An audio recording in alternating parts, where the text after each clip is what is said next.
President Biden making one final plea for support for his $400 billion student loan bailout. Some say it could go as high as $1 trillion in cost.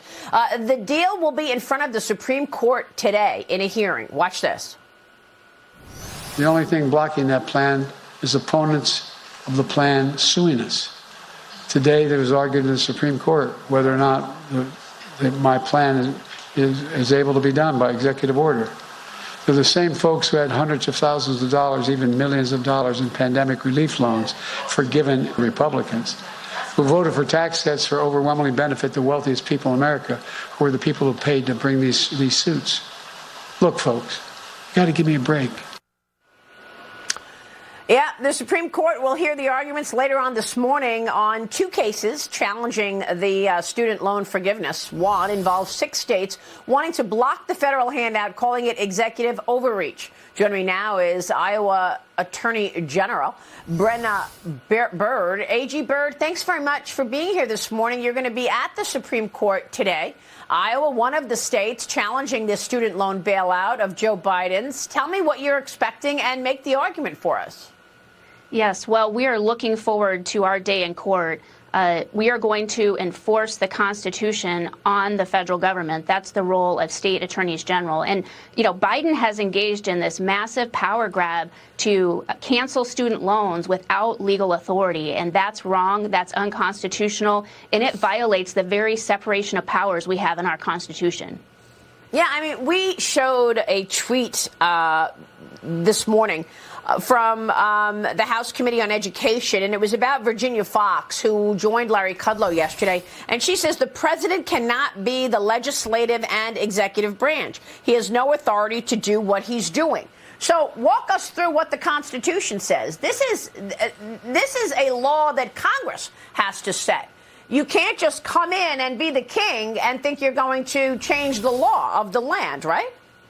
Oh, you are absolutely right. I mean, this is something that fifth graders learn when they learn civics. So in order to do this, the law has to pass the House, the Senate, be signed by the president. The president cannot just cancel billions of dollars in student loan debt. That's not just wrong for hardworking Americans who work hard and don't have loans, but it's unconstitutional.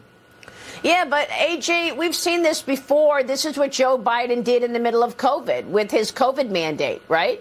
And with that executive order across the country, people were fired, they were attacked, they were canceled if they didn't take the vaccine because of Joe Biden's vaccine mandate. So he basically won in the end. Do you feel like Mark Tepper said a minute ago, he's already won with this because he's already pushed it through ahead of the Supreme Court hearing?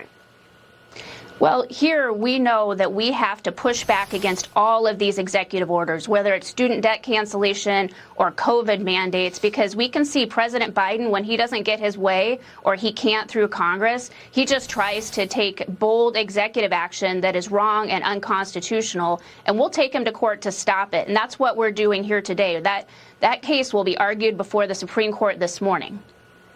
So we've got a new Fox News poll that says America agrees with you. They're finding registered voters are mixed on the president's student loan handout. A full 49% of voters said that Biden exceeded his authority in creating this program. We've got 44% others say it is within his power.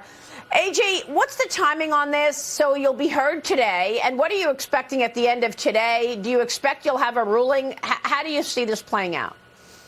Well, we won't have a ruling today, but I do expect that we'll have a ruling before the end of this court's term in June. Okay. And the argument you're making is just that it's just not his authority to change laws like this.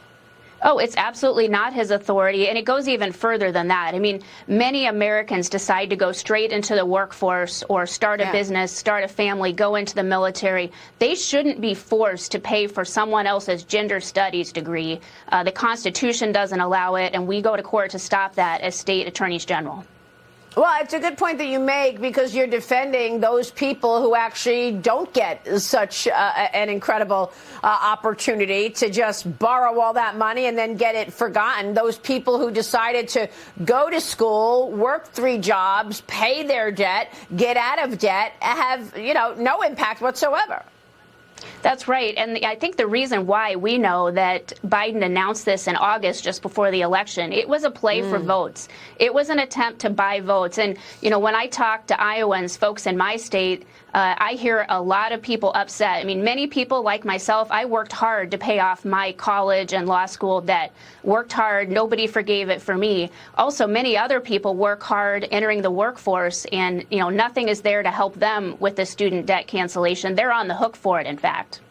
Well, it's incredible because it's more election interference. You make a great point. He came out with this right before the election. So, again, there he won again, right? He's in the White House, AJ. So he convinced a lot of people that he was going to forgive their debt. Well, we're not going to get by with it this time. I'll tell you that. We're not going to let him get by with it. We're going to take him to court, hold his feet to the fire. That's one of the reasons I ran for Attorney General in Iowa, is to enforce the Constitution on the federal government. They have to follow the laws just like everybody else. All right, AJ, we're going to be watching the proceedings. We so appreciate you joining us first before the Supreme Court hearing. AG Brenna Bird in Iowa this morning. We appreciate you. Thank you so much.